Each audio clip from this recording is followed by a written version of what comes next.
Brought to you by TechnoSpark 20 series smartphones. देखिए, हम बात कर रहे हैं रोजी रोटी की। ये सिर्फ एक ही बात को रगड़ते रहते हैं। हम तो रोटी रोटी कर रहे हैं, आप आ जाओ रोटी दो ना।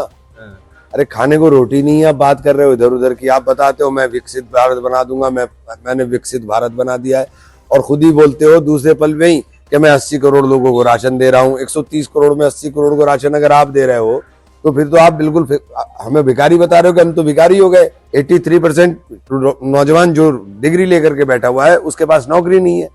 आपने अग्निवीर ला करके जो फौज में भर्ती होने वाले थे लोग, उनके सपनों को चकनाचूर कर दिया।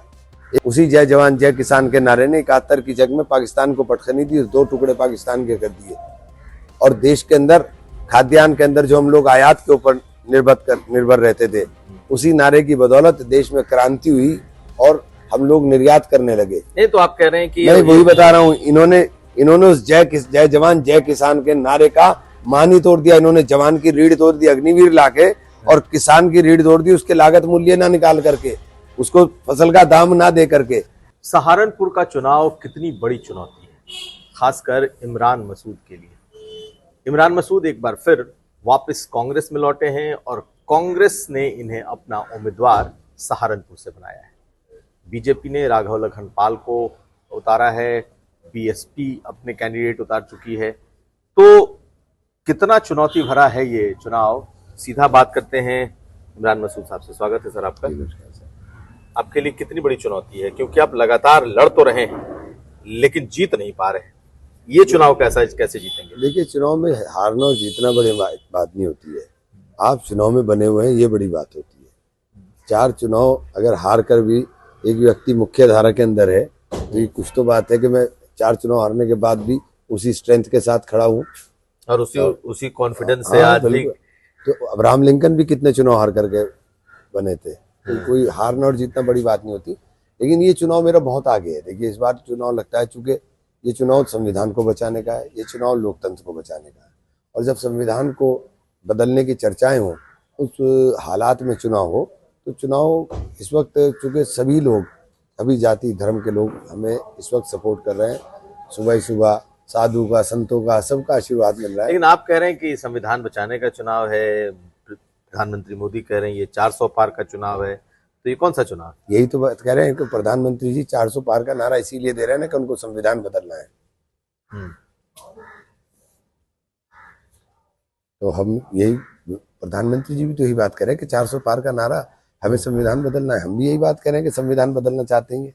तो संविधान बदलना चाहते हैं, ये संविधान क्यों बदलना चाहते हैं? ये देश के सबसे बेहतरीन संविधान में एक है। लेकिन आपका चुनाव समीकरणों के हिसाब से देखा जाए तो आपके लिए कैसे मुफीद है, कैसे आप जीते? देखिए, मैं एक अकेला उम्मीदवार हूँ जिसको सभी वर्गों का वोट मिल रहा है। सभी जगह से वोट मिलेगा मुझे, कोई ऐसा वर्ग नहीं है जो वोट नहीं देगा, हर जगह से वोट मिल रहा है। तो मेरा तो चुनाव बहुत आगे है। चुनाव के अंदर जो स्थिति इस बार की दिखाई दे रही है, मुझे बहुत दिनों के बाद इतना अच्छा चुनाव देखने को मिला। 1989 में एक बार चुनाव लड़ रहे थे तो उस वक्त एक माहौल बना हुआ था देश के अंदर, उस माहौल का मैंने चुनाव देखा है। तो मुझे बिल्कुल वैसा ही ये महसूस हो रहा है कि उसी तरह से ये चुनाव हो रहा है। परिवर्तन का चुनाव है, लोग चाहते हैं कि बदलाव आए। नौजवान परेशान है, किसान परेशान है, व्यापारी परेशान है, महिलाएं घर के रसोई चलाने को लेकर परेशान है। तो ये बिल्कुल एकदम स्पष्ट लगता है कि कोई कहीं नहीं है। लेकिन इमरान मसूद जी, आपको लगता है कि आपके पुराने बयान आपका पीछा नहीं छोड़ रहे, या अब उससे आपका पिंड छूट चुका है? हाँ, तो आपने बोटी बोटी वाला बयान दिया था, क्योंकि हर बार आपसे सवाल पूछा ही जाता है। देखिए, हम बात कर रहे हैं रोजी रोटी की। ये सिर्फ एक ही बात को रगड़ते रहते हैं। हम तो रोटी रोटी कर रहे हैं, आप आ जाओ रोटी दो ना। अरे खाने को रोटी नहीं है, आप बात कर रहे हो इधर उधर की। आप बताते हो मैं विकसित भारत बना दूंगा, मैंने विकसित भारत बना दिया है, और खुद ही बोलते हो दूसरे पल में ही कि मैं 80 करोड़ लोगों को राशन दे रहा हूँ। 130 करोड़ में 80 करोड़ को राशन अगर आप दे रहे हो तो फिर तो आप बिल्कुल हमें भिखारी बता रहे हो कि हम तो भिखारी हो गए। तो आप देश को लेकर कहाँ जा रहे हो? 83% नौजवान बेरोजगार है, 83% नौजवान जो डिग्री लेकर के बैठा हुआ है उसके पास नौकरी नहीं है। आपने अग्निवीर ला करके जो फौज में भर्ती होने वाले थे लोग, उनके सपनों को चकनाचूर कर दिया। एक नारा लगा था 1962 और 65 की जंग के बाद, जब देश में अकाल पड़ गया और खाद्यान्न की कमी हो गई, तो लाल बहादुर शास्त्री जी ने नारा दिया था कि एक वक्त खाना खाओ, एक वक्त का खाना देश के लिए छोड़ो, और नारा दिया जय जवान जय किसान। और उस जय जवान जय किसान के नारे का असर हुआ कि किसान के 2 बेटे हों तो एक बेटा खेत में काम करे और एक बेटा सीमा के ऊपर प्रहरी बनकर के देश की रक्षा करे। 71 की जंग में उसी जय जवान जय किसान के नारे ने 71 की जंग में पाकिस्तान को पटखनी दी, 2 टुकड़े पाकिस्तान के कर दिए। और देश के अंदर खाद्यान्न के अंदर जो हम लोग आयात के ऊपर निर्भर रहते थे, उसी नारे की बदौलत देश में क्रांति हुई और हम लोग निर्यात करने लगे। नहीं तो आप कह रहे हैं कि मैं वही बता रहा हूँ, इन्होंने उस जय जवान जय किसान के नारे का मान ही तोड़ दिया। इन्होंने जवान की रीढ़ तोड़ दी अग्निवीर लाके, और किसान की रीढ़ तोड़ दी उसके लागत मूल्य ना निकाल करके, उसको फसल का दाम ना दे करके। अभी इसी वक्त अभी आज के सरसों का चल रहा है 6600 रुपए सरकारी रेट है उसका। मार्केट में चले जाइए 4,500 रुपए किसान बेचने को मजबूर है। इन्होंने किसान को तबाह और बर्बाद कर दिया। प्रधानमंत्री जी कह करके जाते हैं कि विदेशों के अंदर 3,000 रुपए का यूरिया का कट्टा बिक रहा है, हम तो 300 रुपए का यूरिया का कट्टा दे रहे हैं। माननीय प्रधानमंत्री जी, यही यूरिया का कट्टा जब कांग्रेस की गवर्नमेंट थी तो 170 रुपए में मिलता था और 50 किलो का मिलता था। आपकी सरकार में 270 का है और 40 किलो का आ गया है। तो ये मुद्दे आपको लगता है कि ये मुद्दे सबसे बड़े मुद्दे हैं। देखिए, आप इधर उधर की बात मत करिए, ये मुद्दे ही सबसे बड़े मुद्दे हैं। ये मुद्दे छोटे मुद्दे नहीं है, सबसे बड़े मुद्दे हैं। आप इसका मतलब आप कह रहे हैं कि जो धार्मिक ध्रुवीकरण का जो मुद्दा था वो मुद्दा अब खत्म हो गया है। जी। आप ये कह रहे हैं जी कि धार्मिक ध्रुवीकरण नहीं, कब तक आप किसान को हिंदू और मुसलमान करते रहेंगे? आप एक बात बताइए, कब तक आप किसान को हिंदू और मुसलमान करते रहेंगे? कब तक आप धार्मिक ध्रुवीकरण के आधार पे वोट लेंगे? किसान के लड़के के पास नौकरी नहीं है, किसान के पास फसल का दाम निकल नहीं पा रहा है, वो अपने मजदूर को पैसा दे नहीं पा रहा है। जब किसान की जेब में पैसा नहीं है तो मजदूर की जेब में पैसा नहीं है, और किसान और मजदूर की जेब में पैसा नहीं है तो छोटे व्यापारी के पास पैसा नहीं है, क्योंकि उसकी दुकान का सामान तभी बिकेगा जब इनके पास पैसा होगा। ये देश जो है कृषि प्रधान अर्थव्यवस्था पर चलने वाला देश है। इसकी देश की जो अर्थव्यवस्था है उसकी रीढ़ तोड़ने का काम कर रहे हैं। ये कैसे चलेगा आप बताइए? कल आपके यहाँ कल सहारनपुर में एक बड़ी सभा हुई है ठाकुरों की, राजपूतों की, तो सिर्फ टिकट नहीं मिलने की ये नाराजगी है, और क्या इसका फायदा आपको मिल रहा है? देखिए, ठाकुर भी तो किसान ही है ना, ठाकुर भी तो किसान ही है। आप केवल अपमान करना जानते हो। हमें एक बात बताइए, उनमें क्या नाराजगी है? उसने वसुंधरा राजे को एक स्लिप दी, कहने लगे इसका नाम पढ़ दो। वसुंधरा जी ने पढ़ा नाम, चौकी एकदम उसके ऊपर, और नाम पढ़ा, ये मुख्यमंत्री हो गया। कि साहब वो पीछे कोने में बैठे हैं वो मुख्यमंत्री हो गए।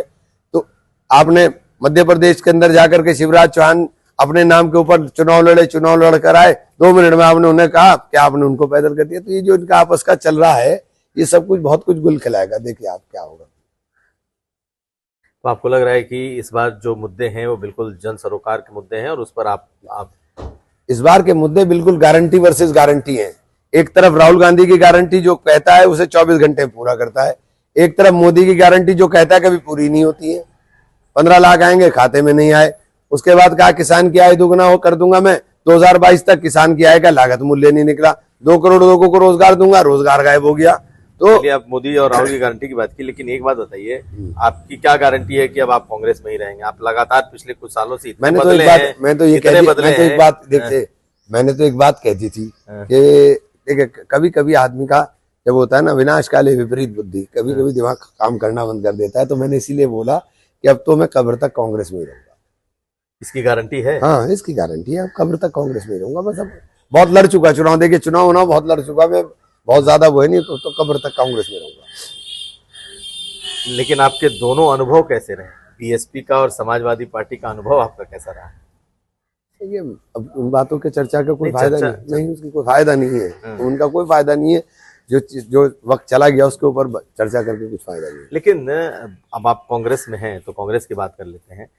कांग्रेस पार्टी तो आपको लग रहा है कि बहुत मजबूती से उभर रही है? कांग्रेस पार्टी को के लोग छोड़ करके जा रहे हैं, जिनको टिकट होने वाला होता है वो एक दिन पहले निकल जा रहे हैं। समाजवादी पार्टी को 8-8 टिकट बदलने पड़ रहे हैं, और फिर भी आप कह रहे हैं कि इंडिया गठबंधन बहुत मजबूत है।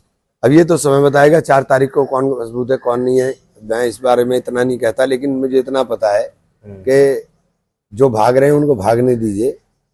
परिवर्तन आ रहा है और देश परिवर्तन की बात जोड़ रहा है। देश के अंदर संविधान को जब बचाने की बात हो तो देश के अंदर संविधान की निष्ठा रखने वाले लोग एक साथ इकट्ठा होकर वोट करेंगे। प्रधानमंत्री आए और प्रधानमंत्री ने इस बार कोई जिक्र नहीं किया। पिछली बारी तो उन्होंने सहारनपुर में एक बड़ा जिक्र किया था आपके उस वोटी वोटी वाले बयान को लेकर के।